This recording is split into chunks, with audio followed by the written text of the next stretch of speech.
Good evening, ladies and gentlemen, and welcome to the Set 2 edition of the Golden Ramones!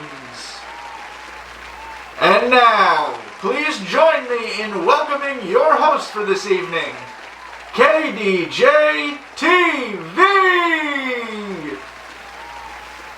Oh, hello! Hi, it's so... Look at you! Hello, princess. How you look beautiful. Welcome, everybody! It's another edition of the Golden Ramones. We were not canceled after one award show. It's astounding. Even more astounding is that... Oh, I forgot my tiny microphone. Perhaps even more surprising, I was not replaced. So here I am before you for a celebration of Set 2 in MLB The Show 23. I am wearing a suit jacket, a t-shirt, and sweatpants, like your Uncle Fred at Thanksgiving. But nonetheless, this is a special occasion. I've dressed up at least a teeny bit to dish out some awards for Set 2 of MLB The Show 23, which of course goes dormant on Friday, unless you use your Wildcard. And until Set 6. And I guess you can use them in every event, or most events, and then in BR. Semi-dormant. We'll say it goes semi-dormant. Over the next little bit, we will dish out 10 awards and 10 winners in categories that some are positive, some are negative, but nonetheless, it's a celebration of Set 2. And winners will be shipped via USPS postal mail, not paying for the expensive one, a Golden Ramone. Without further ado, let's continue on this Whiteboard Wednesday and Golden Ramones award show with the very first category. The MLB The Show card art team always does a killer job putting together brand new looks for their cards every game cycle. So today, for the Set 2 Golden Ramones, we're going to honor the best new card art. And the nominees are the Kaiju Series, the Special Kaiju Series, the Incognito Series, and the Special Incognito Series. If I, the host of the Golden Ramones, can remain a little bit impartial, I'm not really sure which one I'd pick here. In my humble opinion, all four options pale in comparison to the Charisma Series card art, which even though it's simple, remains my favorite card art series thus far in 2023. The Kaiju Series is weird and stupid. The Special Kaiju Series looks a little better, but it's still weird and stupid. The Incognito Series looks great, but the nicknames are weird and stupid. And the Special Incognito Series, they look cool, but they're weird. And they're stupid.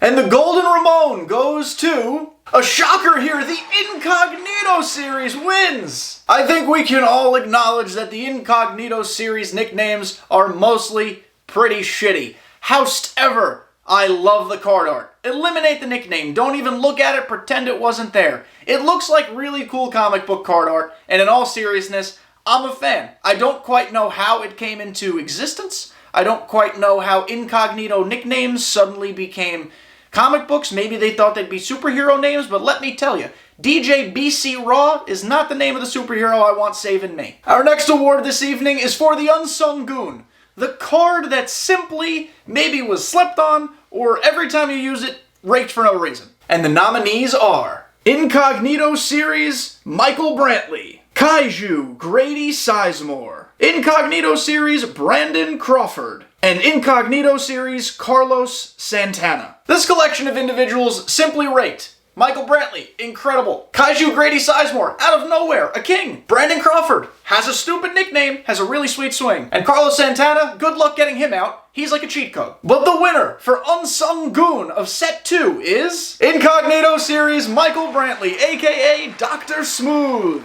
The Golden Ramone goes to Michael Brantley because his swing is literally a top 3 swing in the game, and it's not 2, and it's not 3. It's such a shame that Dr. Smooth is going into the abyss for a little while, because this is the best Michael Brantley we're ever going to see in the history of existence, and he was a lot of fun to use. The next award this evening is the Wildcard Award, which is pretty self-explanatory. Which Set 2 card most deserves your wildcard spot? And the nominees are Milestone Mickey Mantle,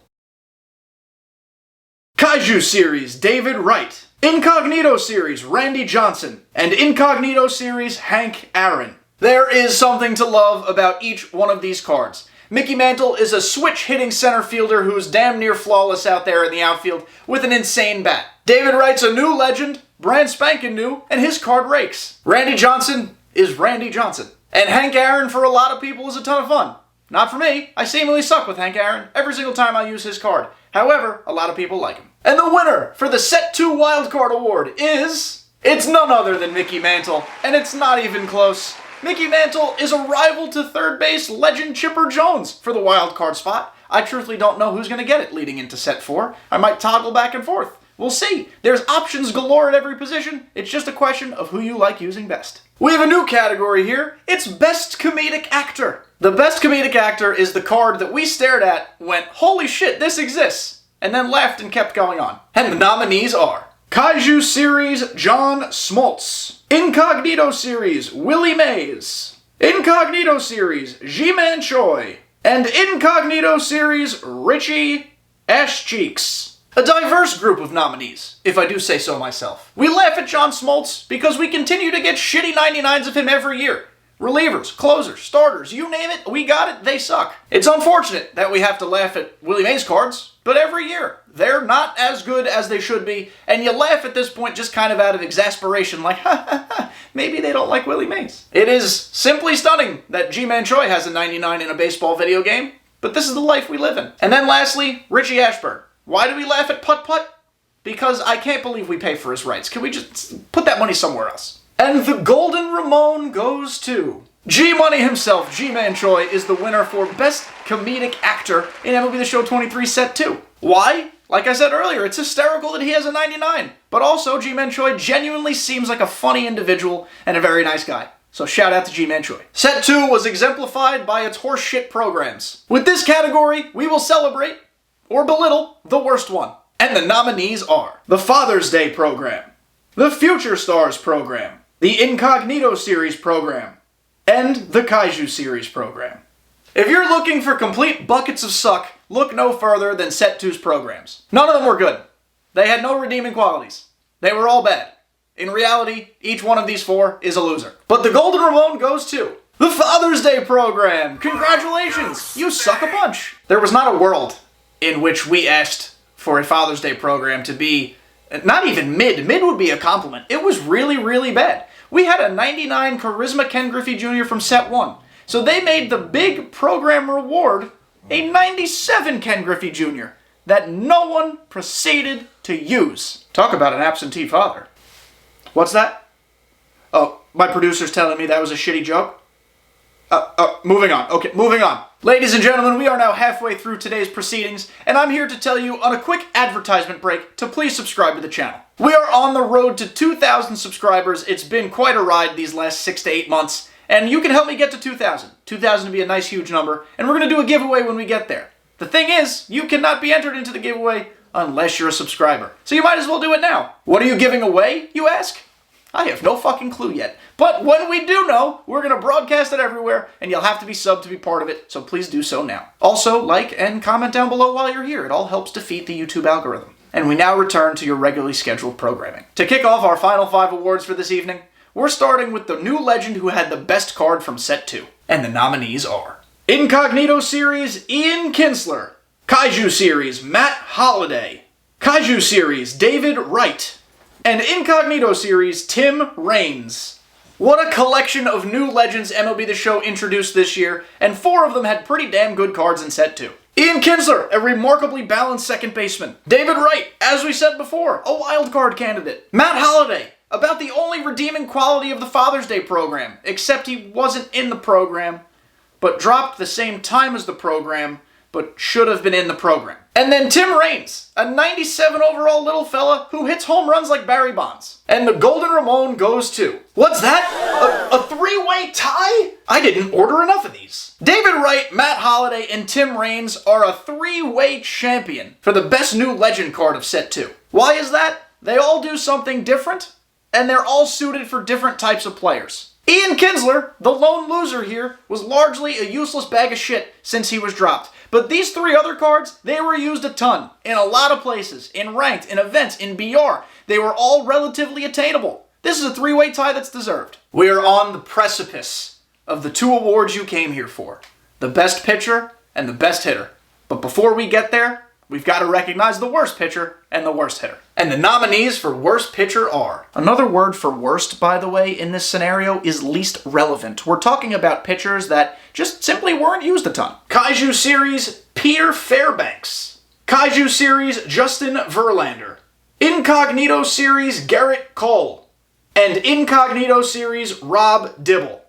Could the Academy have chosen all 97 overall shitters for this category? Of course. But no, we're sticking to the 99s. Those should be the beefy boys. Those should be the ones you use.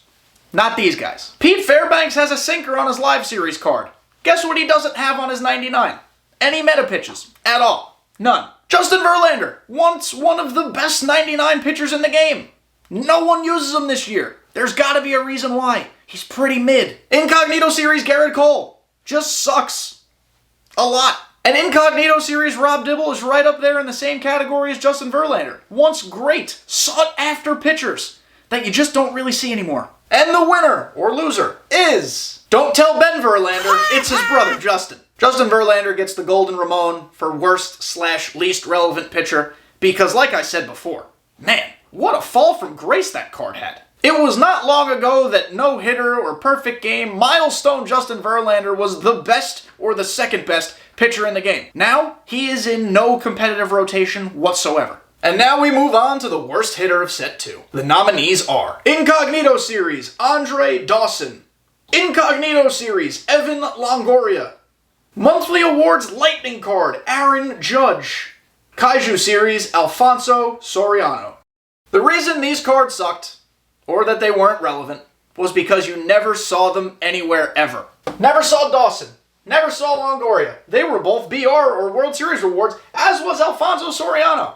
Beefy cards, supposedly. Should have been the hardest or best cards to use and get. Instead, they were trash. And Lightning Aaron Judge was supposed to be a king. He was supposed to be incredible. Instead, they completely shit all over his vision, making him essentially useless. And the Golden Ramon goes to... I know, this is a shock for longtime viewers of the channel. You guys know I'm a Yankees fan, and a big Aaron Judge fan. But there was no bigger disappointment for a 99 this year, which is a shocking statement. But there was no bigger disappointment for a 99 this year than Aaron Judge Lightning card. We were all stoked. We couldn't wait to see the beauty that was the 6'8" king, or 6'7", 6'12". He's a big boy. But instead, they gave us a card with 56 vision. Parker, stop! That card was rendered essentially useless. You see him in events, you might see him in BR. If you're scan, you use him in ranked, but he might be the only one. And now we move on to the final two awards of the night. The reason you're all here, at the Golden Ramones, in my basement, Baltimore, Maryland. It's time to see the nominees for the best pitcher of Set 2. Incognito Series, Nolan Ryan. Incognito Series, Clayton Kershaw. Incognito Series, Randy Johnson. And Milestone Series, Kenley Jansen. This group of nominees starts with 3 pitchers you saw all the time in ranked seasons, especially right after they dropped in Set 2. Nolan Ryan was a beast. Clayton Kershaw remains great. Randy Johnson has an enormous unit. What did he say? And then we end here with Milestone Kenley Jansen, which might seem a little weird. We don't usually recognize relievers in this space. But every single bullpen should have had, and probably did have, Kenley Jansen. And the Golden Ramon goes to... No surprises here. It was a shoo-in. It was like the dude who's the actor in Oppenheimer. Randy Johnson is the best pitcher of Set 2. And quite honestly, I'm kind of glad we got Randy Johnson out of the way early. I would be stunned if they gave us a 99 Randy in Set 4 or Set 5. And then when Set 6 comes around, he'll be back again. But at least that's like 3 whole months of no Randy Johnson. Or at least minimal Randy Johnson. Here you go, Randy. Thank you for accepting your award. Wow, you're tall. And finally, it's time for our final category. Thank you for sticking with us through this award show. The Golden Ramones is a great collection of the best and the worst of MLB The Show. Let's end it on a high note with the best hitter in Set 2. The nominees are Incognito Series, Mickey Mantle. Incognito Series, Hank Aaron. Kaiju Series, David Wright. And Kaiju Series, Joe Mauer. A collection of names we've seen before, with one first-time nominee. It is no surprise that 3 of our Wildcard Award nominees now appear for Best Hitter. Mantle, Aaron, and Wright were the creme de la creme from Set 2. And Kaiju Joe Mauer, a catcher only displaced by switch-hitting youngster Adley Rutschman. If it weren't for Adley, Joe Mauer would probably still be my catcher to this day. And hell, he might be in the running for a wildcard spot. But he just got phased out by Father Time. That son of a bitch. And the winner of our final Golden Ramon of the evening is... Give it to the Mick, it's Mickey Mantle, the best hitter from Set 2. and quite possibly the best hitter in Diamond Dynasty this year, or at very least, in the conversation. As I said earlier, it's very likely that Mickey Mantle earns my wildcard spot moving forward. An outfield of Griffey, Mantle, and Acuna is just simply incredible, and I'm excited to see how it works for me in Set 4 and beyond. Thank you, ladies and gentlemen, boys and girls, children of all ages, for attending the Set 2 edition of the Golden Ramones. I am your host, kdjTV, and I can't wait to see you for Set 3, Set 4, and beyond. In honor of the late, great Bob Barker, the reason I have this stick mic, which is not plugged in, by the way, please remember to get your pets spayed and neutered. And of course, drive home safely. There better be Skittles in my dressing room, no purple ones.